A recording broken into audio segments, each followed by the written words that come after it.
आतंकवाद पर भारत की नई डॉक्ट्रिन से पड़ोसी देश में दहशत का माहौल है।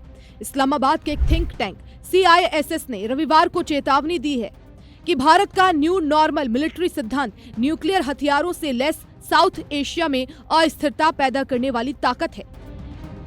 इसने कहा है कि नई दिल्ली के इस रवैये से भविष्य में किसी भी संकट में गंभीर तनाव बढ़ने का खतरा है।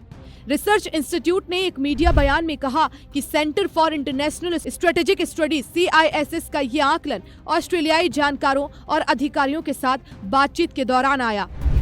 पाकिस्तानी अखबार डॉन के मुताबिक CISS ने तर्क दिया है कि भारत का न्यू नॉर्मल का मकसद आतंकवाद के खिलाफ लड़ाई की आड़ में पाकिस्तान के खिलाफ एक तरफा मिलिट्री हमलों को सही ठहराना है।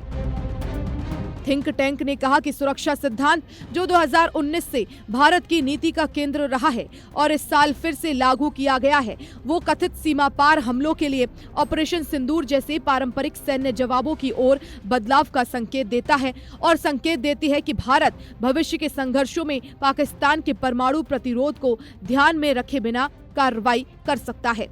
CISS ने अपने आकलन में कहा कि भारत के इस रवैये से पता चलता है भारत पाकिस्तान के न्यूक्लियर डिटरेंट से नहीं रुकेगा और ये एक ऐसा रुख है जो सीधे तौर पर इस इलाके के लंबे समय से चले आ रहे न्यूक्लियर बैलेंस को चुनौती देता है। CISS ने कहा परमाणु हथियार रखने वाले देश में पक्की मिलिट्री जवाबी कार्रवाई को इंस्टीट्यूशनल बनाना असल में अस्थिरता पैदा करने वाला है। थिंक टैंक ने तर्क दिया कि लिमिटेड वॉर स्ट्रेटेजी के लिए अपने पारंपरिक मिलिट्री फायदे का फायदा उठाकर नई दिल्ली गलत कैलकुलेशन का खतरा बढ़ा रहा है।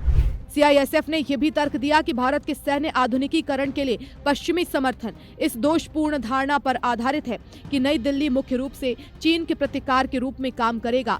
थिंक टैंक ने तर्क दिया कि भारत की बढ़ी हुई क्षमताएं काफी हद तक पाकिस्तान की ओर डायरेक्टेड हैं। यानी CISS ने यह तर्क देने की कोशिश की कि पश्चिमी देश चीन के मुकाबले खड़ा करने के लिए भारत को सैन्य सहायता देते हैं, जबकि भारत उनका इस्तेमाल पाकिस्तान को ध्यान में रख कर करता है।